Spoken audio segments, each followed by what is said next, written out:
Студебекер — это родственник ваш? Папа ваш Студебекер? Уж знаток, убивать надо таких знатоков. Наверное, нет в наших краях более-менее взрослого человека, который не смог бы вспомнить эти знаменитые слова Остапа Бендера. Но что вы действительно знаете о компании Студебекер? Кроме того, что она когда-то делала весьма достойные легковые и грузовые автомобили, некоторые из которых очень даже успешно использовались советской армией во времена Второй мировой войны. А между тем, за полвека до того, как войти в тогда еще примитивный автостроительный бизнес, Студебекер начал строить повозки, дилижансы и кареты, которые со временем превратились в одни из самых дорогих и престижных конных экипажей на американском рынке. Как минимум 4 американских президента, включая Авраама Линкольна, использовали кареты Студебекер в качестве официального транспорта. А еще господа из Студебекер знали толк в рекламном деле. На заре 20 века, в эпоху, когда не было не то что интернета и телевидения, но даже радио было чем-то достаточно новым и до конца неизведанным, газеты да рекламные листовки были единственным способом распространения информации о новинках автопрома. Но чтобы прорваться на первые полосы этих газет, нужно было сделать нечто исключительное, нечто грандиозное, нечто по-настоящему большое. И Студебекер сделал это нечто большое. Большое в буквальном смысле слова. С давних времен штаб-квартира компании располагалась в городе Саут-Бенд, штат Индиана. Примерно в 13 километрах от нее в 1926 году Студебекер построил самый первый в Америке испытательный полигон под названием Million Dollar Outdoor Testing Laboratory, то есть испытательная лаборатория на открытом воздухе ценой в $1 миллион. На обширной территории площадью около 340 гектар расположилась овальная с многочисленными ответвлениями 5-километровая тестовая трасса, имитировавшая различные дорожные условия и природные ландшафты. Там же был возведен так называемый клубный дом Студебекер, в котором сотрудники полигона могли не только укрыться от непогоды, но и прожить несколько дней во вполне себе комфортных условиях. К этому необычному предприятию мы еще вернемся, а пока перенесемся в 1930 год, когда боссы Студебекер, разумеется, в рекламных целях, решили построить самый большой в мире автомобиль. Почти точную копию модели President Four Seasons Roadster в масштабе 2,5 к 1. Сказано, сделано. В 1931 году, недалеко от входа на тестовый полигон Студебекер, появился Родстер высотой в 4,1 метра, длиной в 12,5 метров и шириной в 4,6 метра. Рулевое колесо имело диаметр в 112 сантиметров, а диаметр колес с настоящими спицами немного превышал 2 метра. Шины для них по спецзаказу изготовила компания Firestone, логотипы которой присутствовали на одном из нескольких комплектов покрышек.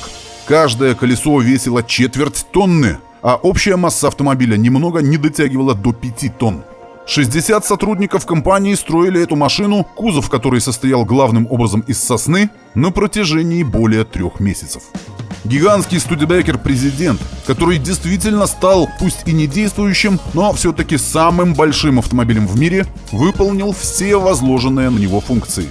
Статьи о нем появлялись в газетах и журналах, о нем снимали фильм, туристы толпами приезжали поглазеть на диковинку. Настоящий серийный Студебекер Президент первого поколения был снят с производства в 1933 году, и интерес к его гигантской копии с этого времени начал понемногу угасать. К тому же, за несколько лет нахождения на открытом воздухе кузов макета сильно поистрепался. Машину было решено утилизировать путем торжественного сожжения. 17 мая 1936 года в присутствии представителей прессы и пожарного расчета президент компании Пол Хоффман облил переднее крыло макета маслом и поднес факел.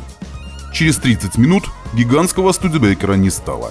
Прежде чем уничтожить машину, с нее сняли 2 колесных колпака, и они до сих пор хранятся в Национальном музее Студебекер в Саут-Бенде. Тем не менее, Президент был не единственным гигантским автомобилем производства Студебекер. В 1933 году на Всемирной выставке «Столетие прогресса», проходившей в Чикаго с мая по ноябрь, компания презентовала свою абсолютно новую модель – седан Land Cruiser, выполненный в популярнейшей тогда стилистике Streamline. И презентация эта была поистине грандиозной. Ведь специально для нее была построена гигантская копия нового Land Cruiser, которая была почти в 2 раза больше предыдущего президента. 24 метра длиной, 10 метров высотой, с 3-метровыми колесами. А в салоне этой машины расположился самый настоящий кинотеатр на 80 мест. Каждому посетителю этого кинотеатра бесплатно выдавали металлическую масштабную модельку Land Cruiser с надписью на крышке багажника «Реплика гигантского Студебекера со всемирной выставки». После того, как выставка отгремела, экспозиция Студебекер была демонтирована, как и большинство прочих. От гигантской машины не осталось и следа. Но гигантомания не отпускала менеджеров из Саут-Бенда. Несмотря на Великую депрессию и ее катастрофические последствия, бурное развитие автопрома во второй половине 30-х было уже не остановить. Так же, как нельзя было остановить и бурное развитие авиации.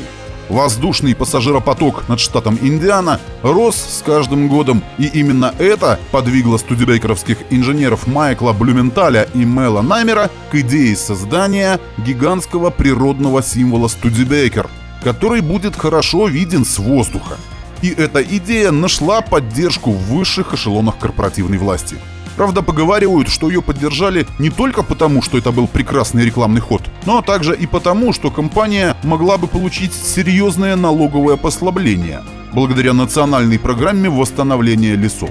Ее осуществлял Гражданский корпус охраны природы, который за государственные деньги привлекал к этому делу мужчин, потерявших работу во время депрессии.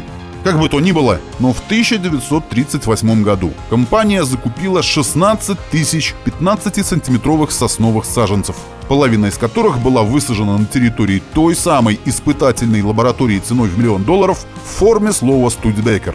Остальная часть маленьких сосенок нашла себе пристанище на других участках полигона. Вся эта затея оказалась настолько грандиозной, что книга рекордов Гиннесса зафиксировала ее как самую большую живую рекламу в мире. И ведь реально было за что. Общая длина слова «Студебекер» 800 метров. Высота одной буквы более 70 метров. В сравнении с этим знаменитый знак «Холливуд» на голливудских холмах в Лос-Анджелесе просто смешной полурослик с его 15-метровыми буковками. С момента высадки этой удивительной сосновой рощи прошло 29 лет, и компания Студебекер прекратила свое существование. В 1966 году полигон перешел в собственность корпорации Bendix. Затем, в 1996 в собственность компании Bosch, а в 2015 его владельцем стала фирма Navistar International, которая и сегодня использует его по прямому назначению для испытаний и тестирования своих новых грузовиков. Однако в том же году, когда Bendix Corporation выкупила полигон у умиравшей Studebaker Corporation, она безвозмездно передала 70 гектар земли с уникальной рощей и клубным домом Studebaker округу Сент-Джозеф, который спустя некоторое время превратил эту территорию в окружной парк Bendix Woods с открытым публичным доступом. В 1985 году этот парк был внесен в Национальный реестр исторических мест США. К началу второго десятилетия 21 века из 8000 сосен, высаженных в форме слова «Студебекер», осталось лишь около 2000. Однако уже в 2014 году началось полномасштабное восстановление рощи с расчисткой территории и посадкой новых саженцев хвойных деревьев. Сегодня живой знак Studebaker, который принято называть Studebaker Trees, то есть деревья Studebaker, находится в прекрасном состоянии. Наследие некогда знаменитой автостроительной компании продолжает жить.